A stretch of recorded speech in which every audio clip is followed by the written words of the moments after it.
Un territoire qui raconte l'histoire du Morbihan et qui vous réserve bien des surprises. Valérie habite ici depuis plus de 40 ans. Grâce à son métier de photographe, elle capture inlassablement la beauté des paysages de sa région. Pour commencer notre virée en sa compagnie, elle a choisi de vous présenter l'un des sites les plus populaires de ce coin de France, le lac de Guerlédan. Ce gigantesque lac artificiel a été créé dans les années 20 pour alimenter l'usine hydroélectrique située près du barrage. Aujourd'hui, c'est aussi une réserve d'eau potable pour la moitié ouest du Morbihan et un lieu de promenade au point de vue panoramique époustouflant.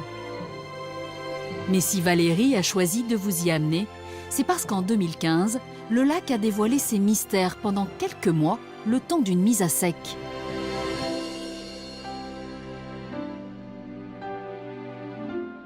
Celle qui va vous faire plonger dans l'histoire du lac de Guerlédan, c'est Charlène, guide touristique dans la région. Le barrage en soi, il est imperméable, mais par contre, il faut repasser une couche, puisque ça faisait quand même 30 ans qu'il était sous l'eau. Comme une bonne couche d'enduit ou... Voilà, c'est ça. Ici, la dernière vidange, j'avais lieu en 85. Ça fait donc 30 ans que le lac n'a pas été asséché. Oui, je me souviens, j'étais au collège et on avait visité, évidemment, Voilà. 85. Cet événement exceptionnel est aussi l'occasion de revenir sur l'histoire des gens de la vallée du Blavet. Car la création du barrage a eu pour effet de noyer le secteur sur plus de 8 km, entraînant l'immersion de nombreuses fermes et des maisons des ardoisiers qui habitaient ici. Donc là, Charlène, on arrive sur quel type de maison? Alors ça, c'est une maison ardoisière où les ardoisiers vivaient en fait, pour ceux qui travaillaient l'ardoise. Ouais. Puisqu'ici, dans la vallée de Trègue-Menton, c'est là qu'on va avoir le plus de mines d'ardoise.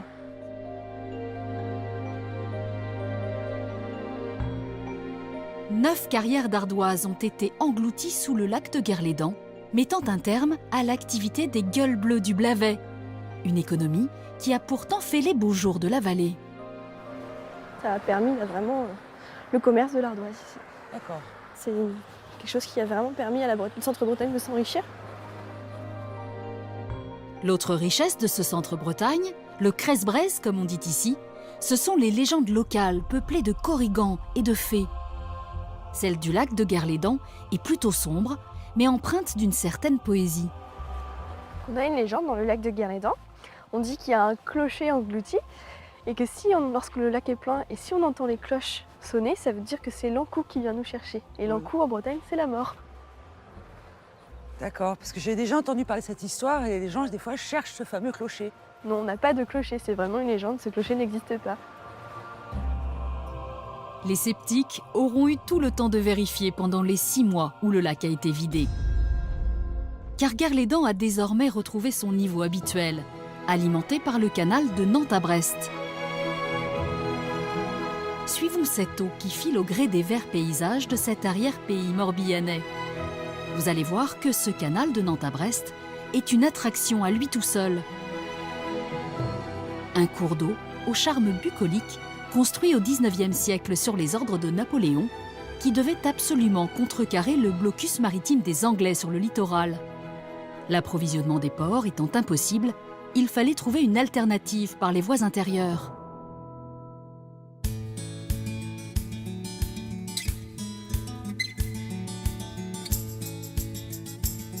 Kader est tombé amoureux de ce canal lorsqu'il est arrivé en France, en 1965.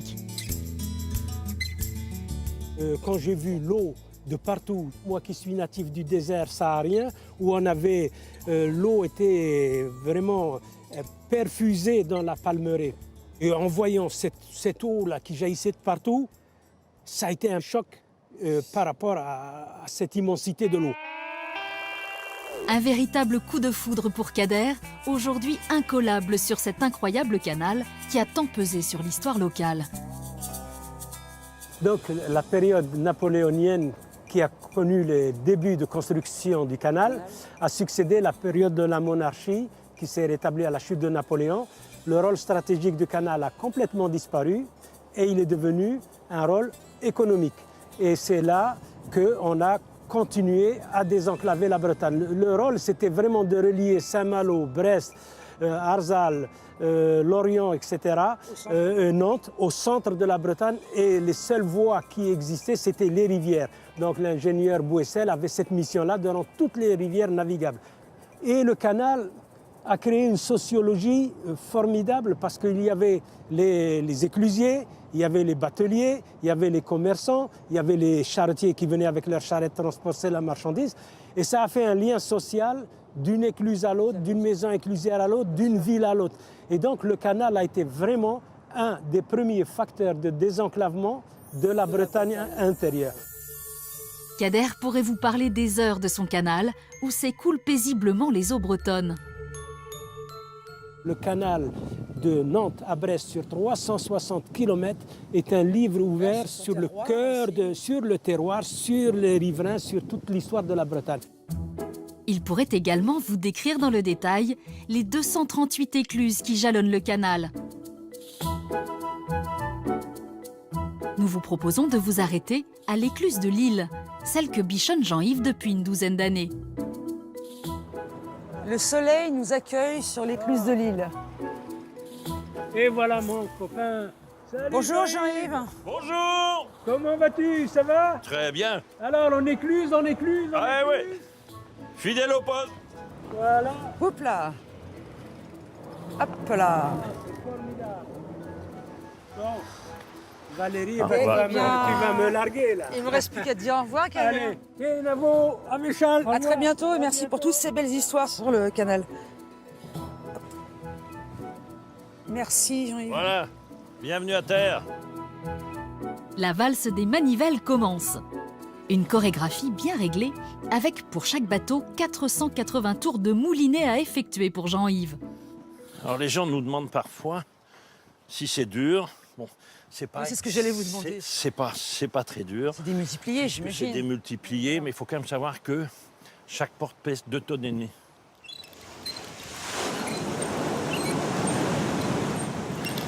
Bah tiens, je vais te laisser essayer, Valérie. Oh là là.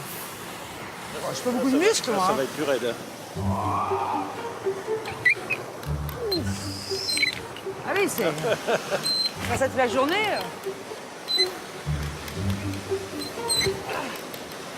Bon, c'est bon, j'ai mon diplôme. Ah ouais, c'est bon. Ouh, c'est dur, hein. Mais ne vous y trompez pas, Jean-Yves est bien plus qu'un tourneur de manivelle. Il conseille les plaisanciers et tient à cultiver un lien chaleureux avec les gens du coin. Beaucoup profitent du chemin de halage pour faire leur petite balade, parfois au pas de course et à la mode bretonne. Ah, c'est le temps, André. T'es au arbale. Ja, Ante. we blis die kerzel bij Brown Namze die we zien waar dromen. Ja. Bah allez, Cano Dat is zo'n geniet, hè? Canavo. Geen Michel, hè? Et puis la preuve, hein, on a des randonneurs, on a des sportifs. Poursuivons notre chemin au fil de l'eau pour nous rendre 20 km plus à l'est. Ici se dresse un des plus beaux monuments du Morbihan, le château de Josselin. Une merveille de pierre qui trône sur la ville de Josselin. Pour en découvrir toute la beauté, il faudra vous rendre dans la cour intérieure.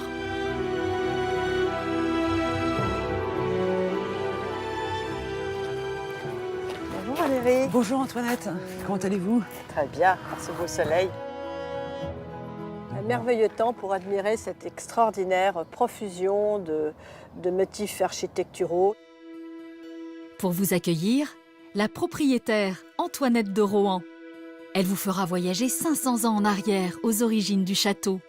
La splendide façade de Josselin est l'un des premiers exemples de la Renaissance en France. Elle a été bâtie dans les années 1500-1510 par notre ancêtre Jean II de Rohan, qui a probablement fait venir ici des architectes italiens, car elle est d'un raffinement tout à fait exceptionnel pour l'époque. Et vous pouvez admirer toute cette profusion de motifs décoratifs détails et de... taillés dans le granit, qui est une pierre extrêmement dure à travailler. Et En même temps, bretonne. très solide. Et bretonne. Il y avait une carrière de granit tout près d'ici. Et c'est ce qui en fait aussi la solidité, ce qui fait qu'à part quelques petites restaurations qui ont eu lieu au moment de la grande restauration du château au XIXe siècle, cette façade avec tous ces motifs, tous ces emblèmes, toutes ces lettres sculptées sur la façade est restée absolument la même qu'en 1510. Donc vous êtes vraiment ici encore au début du XVIe siècle. C'est le duc Alain de Rohan qui, dès 1860, va consacrer toute sa vie à la restauration du château. À l'intérieur, chaque pièce a été restaurée. Les sculptures et les ensembles de mobilier prestigieux côtoient les symboles chers aux Rohan. Le losange, symbole familial, l'hermine bretonne, mais aussi une curieuse inscription dans le grand salon. Antoinette, expliquez-moi un petit peu à quoi correspond ce mot « à plus ». Alors ça ne signifie pas du tout à tout à l'heure, comme le croient souvent les scolaires quand on les amène ici. C'est une autre signification. A plus, c'est la devise des Rohan, un brin orgueilleuse, qui signifie « il n'y a rien de supérieur à nous », rien que ça.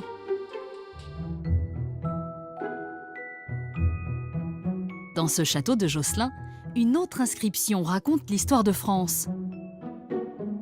Ce A, qui n'est pas là par hasard, c'est l'initiale d'Anne de Bretagne, nièce de Jean II de Rohan et reine de France. Jean II avait beaucoup favorisé le mariage de sa nièce avec le roi de France. Le roi, pour le remercier, lui a permis de lever des impôts et de recueillir des fonds d'argent qui lui a permis donc de construire ce très beau logis Renaissance. Quittons maintenant Josselin et ses grands personnages pour nous intéresser à une autre particularité du coin. Car l'histoire du Morbihan, c'est aussi des hommes et des femmes qui œuvrent à sa gastronomie. Direction, Guémené-sur-Scorff, une halte obligatoire pour les amateurs de charcuterie.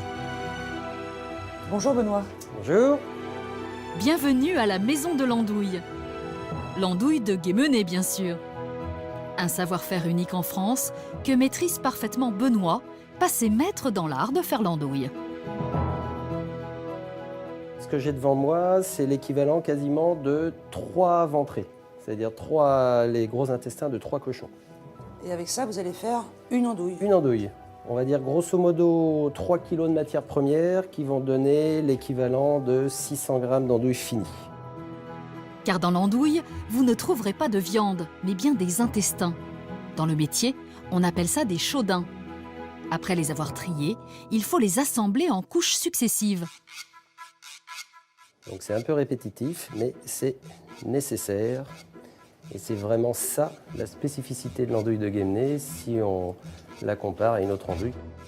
Un tour de main que maîtrise parfaitement Benoît, puisqu'il travaille depuis 25 ans de cette façon. Vient ensuite la phase de fumage qui dure au maximum 48 heures, puis le séchage qui peut aller jusqu'à 9 mois. C'est comme une pièce unique finalement, chaque andouille. Chaque andouille est unique. De là à dire que c'est une œuvre d'art, je ne sais pas, mais j'ai tendance à comparer ça, c'est rigolo, à des enfants. On les fait à peu près de la même manière, on n'obtient jamais la même chose. D'accord. Voilà. Et dans toute la période de séchage, c'est comme des enfants en bas âge. Si on détourne l'attention un petit moment, il y a toujours une boulette qui arrive. Et voilà le résultat. Une andouille fabriquée à Guémené-sur-Scorff que vous ne croiserez nulle part ailleurs. Le corps du Christ. Amen, Père Benoît. Ah, c'est étonnant. Ah oui, oui. C'est parfait, je dirais. Ouais, ouais. Très très bon. On sent le fumet. Voilà.